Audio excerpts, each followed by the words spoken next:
Who have laid down their lives in the service of our country. May they rest in peace, and may perpetual life shine upon them. May the good work of seeking justice for those oppressed and peace for all mankind be rewarded with success. Freedom we enjoy.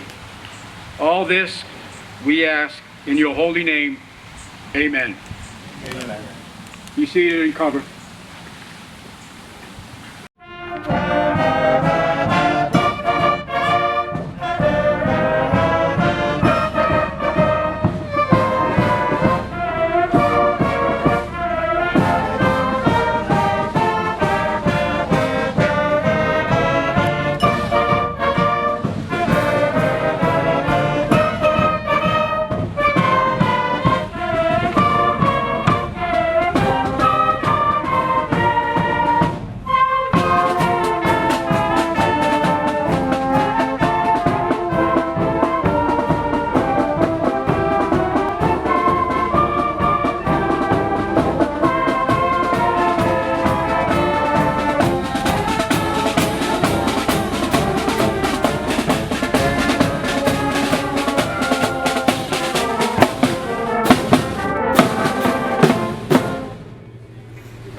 Thank you, Mr. Whalen.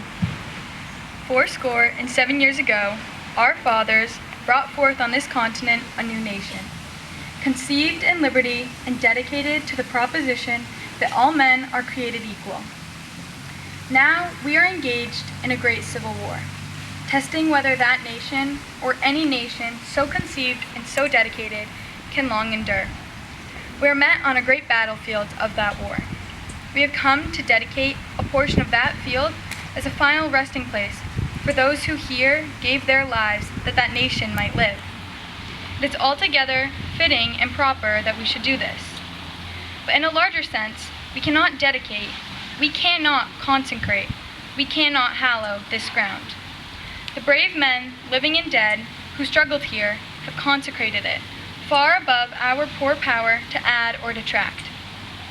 The world will little note nor long remember what we say here, but it can never forget what they did here.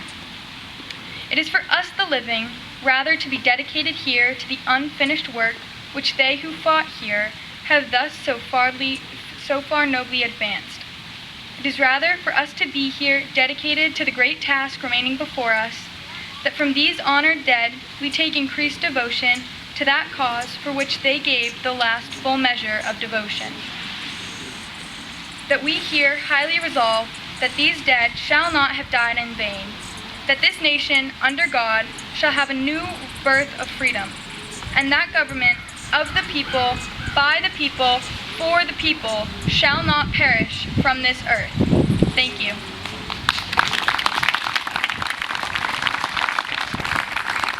Thank you, Sarah. Next on the agenda, Hopkinton High School student Chris Hawley has his remarks.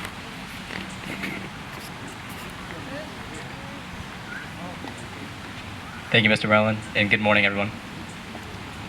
The reason behind serving in the military is different for everyone, but no matter what, there's a consensus. Service means sacrifice, even if that sacrifice is one's life. As I've grown up, veterans have played a pivotal role in shaping who I am.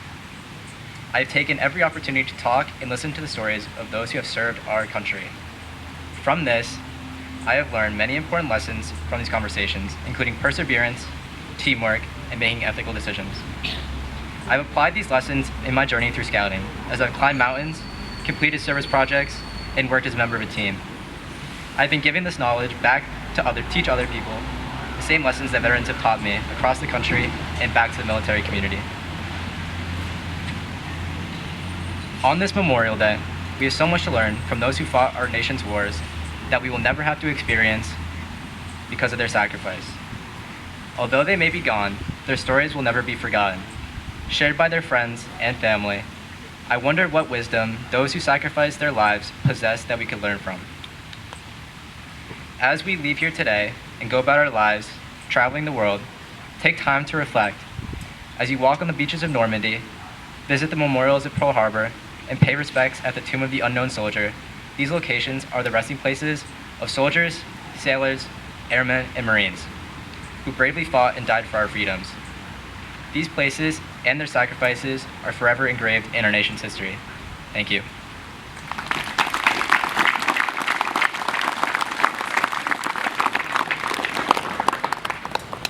Thank you, Chris. Next up, the newly elected chairman of the Hopkinton Select Board, Amy Redderbush.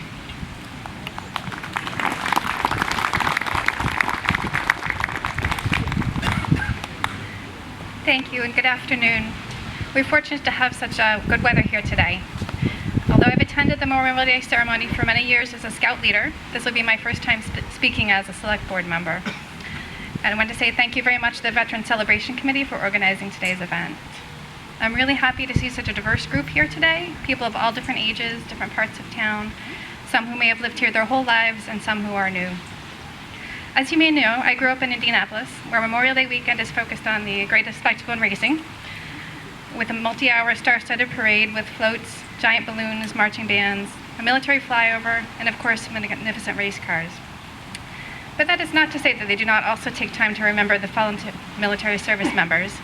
But I will say that I have come to appreciate the more quiet and solemn Memorial Day ceremonies we have here in Hopkinton, that seem more personal with a smaller group of people that we're more likely to know individually. I love to see the local scout troops and the high school band participating, whereas in Indianapolis it was quite the competition to even get your school's band in the parade, and my high school did not usually make the cut. In my own family, we've been lucky that our family members who served in the military made it home safely, from my great-uncles Marshall and Uncle Cliff, who served in World War II, to my dad and his brother, who both enlisted in the Army in the 1960s rather than waiting for the inevitable draft, and to my sister-in-law, Army helicopter pilot June Ritterbusch. But today we remember those who did not come home, and their families who carried on without them, with one less plate at the family dinner table. And our words today cannot replace the loss in their lives. I do hope that all of us will take some time this summer to visit cemeteries around the country, wherever we may be traveling, and war memorials, and take some time to reflect. And there are veterans here today that, while they fortunately made it home, may carry the sorrow of having lost comrades, or the trauma, both physical and mental, of what they experienced during their service.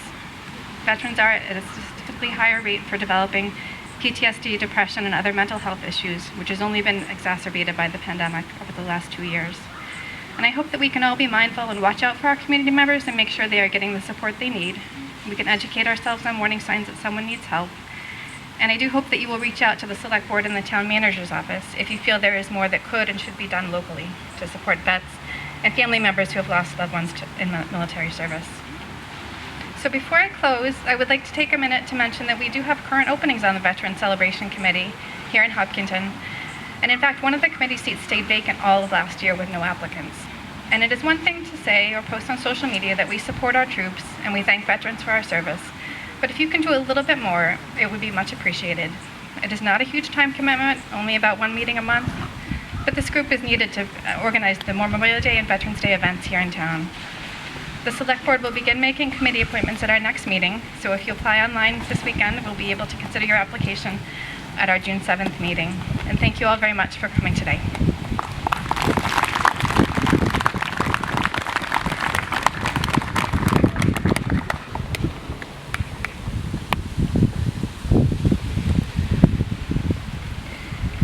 Speaking of the Veterans Celebration Committee, the Vice Chairman of the committee, Jim Mirabili, will introduce our guest speaker.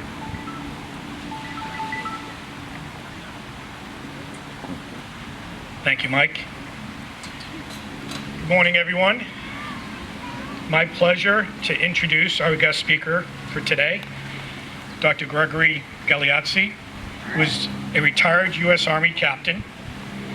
In May of 2011, while deployed to Afghanistan with the Army's 4th Infantry Division, Greg was seriously injured when a roadside bomb detonated beneath his feet. The explosion resulted in above-knee amputations to both legs and permanent damage to his right arm. After years in recovery and with a newfound outlook on life, Greg began working toward obtaining a medical degree. He recently graduated from Harvard Medical School and will be trained as a physician in the field of physical medicine and rehabilitation, where he will care for patients overcoming major life injury or disability. His military awards include the Bronze Star, the Purple Heart, the Combat Infantryman's Badge, and the Army Ranger Tab. He holds a bachelor's in marketing from Loyola University of Maryland, and he lives in Hopkinton with his wife, Jasmine, and their 2 children. Please join me in welcoming Dr. Gregory Galeazzi.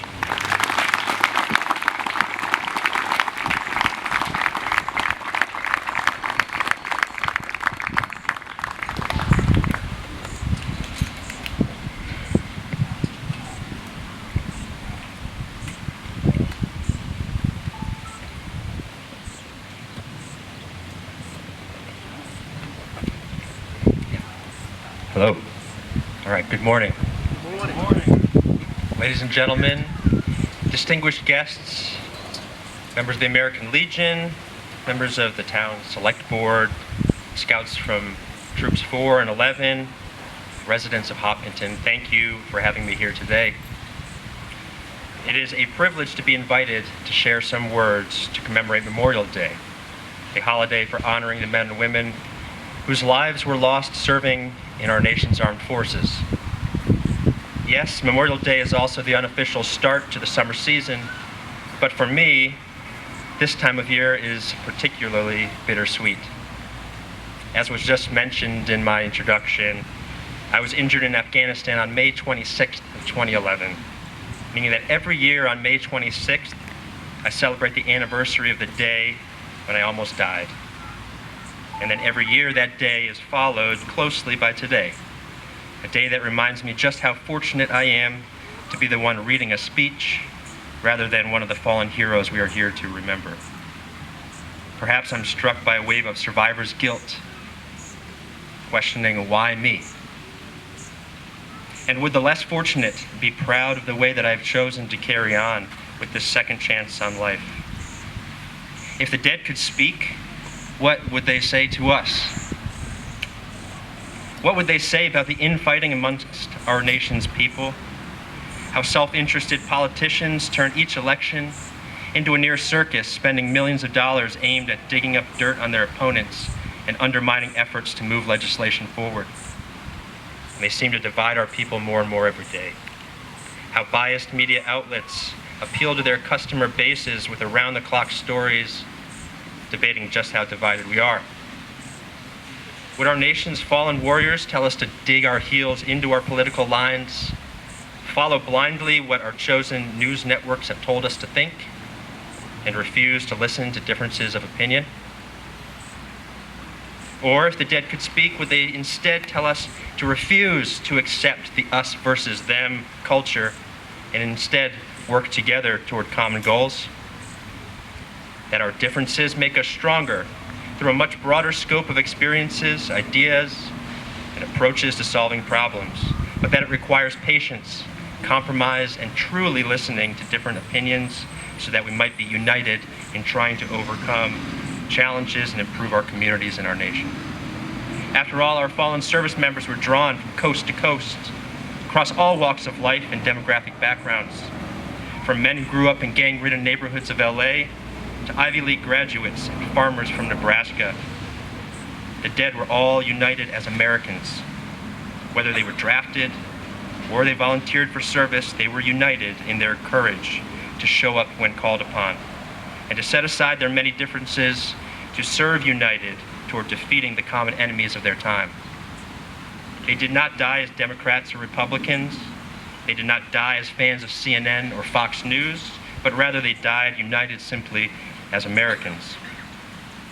If the dead could speak, what would they say to us, the living, about the countless blessings we are afforded in this country? What would they say about the lives we live striving for wealth, fame, and power? If our fallen heroes could live again, would they dedicate their lives to these worldly pursuits? Or would they tell us to take nothing in this life for granted? From the simplest of human senses, to see, feel, touch, taste, to the intricate support networks of family and friends, would they dead tell us to cherish these gifts and remind us that someday they will be taken from each of us? Would they remind us that summer barbecues and carefree days at the beach are not guaranteed in life, and that despite our nation's many problems, we still enjoy a lifestyle that would have been fit for royalty of the past, and that this is still a country worth fighting for? If the dead could have just one extra day on this earth, would they spend it promoting their achievements on social media? Or would they dedicate every waking moment embracing their loved ones in grace and gratitude? If the dead could speak, would they tell us that the hard work is finished? That their sacrifice was the last one needed? What would they say as they watch the evils of their time still present today, rearing its ugly face in places like Ukraine and Syria? Would they remind us that nothing in life that's worth a damn ever comes easy? That their sacrifice was needed so that the bright light that shines from our nation's people would not go out on their watch, but defending our values and way of life is an ongoing struggle, and additional sacrifice will be necessary.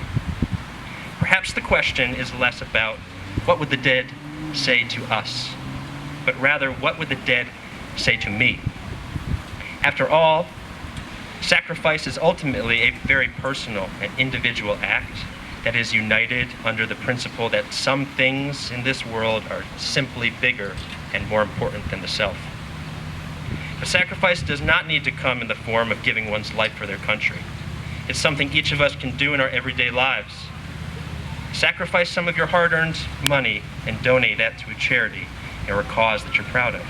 Sacrifice some of your time to volunteer at a homeless shelter, mentoring an at-youth risk, or checking in on a friend who is going through difficult times.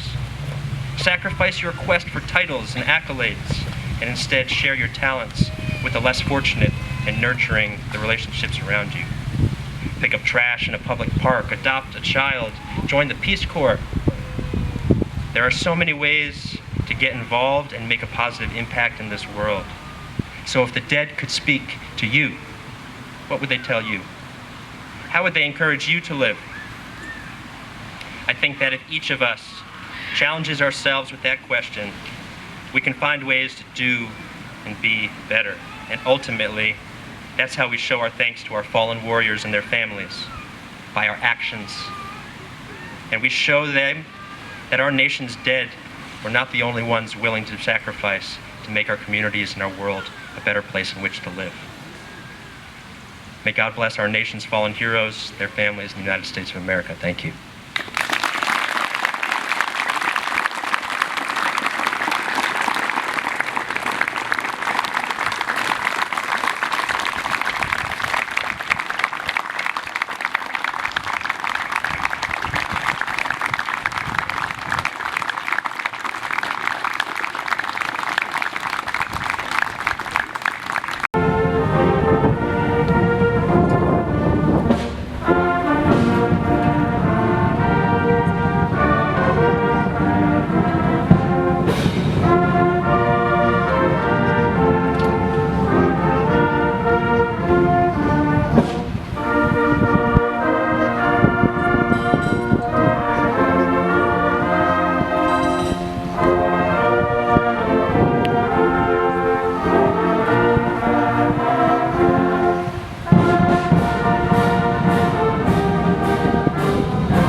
Everyone, and I mean everyone, is invited to St. John's Parish Center for a light lunch.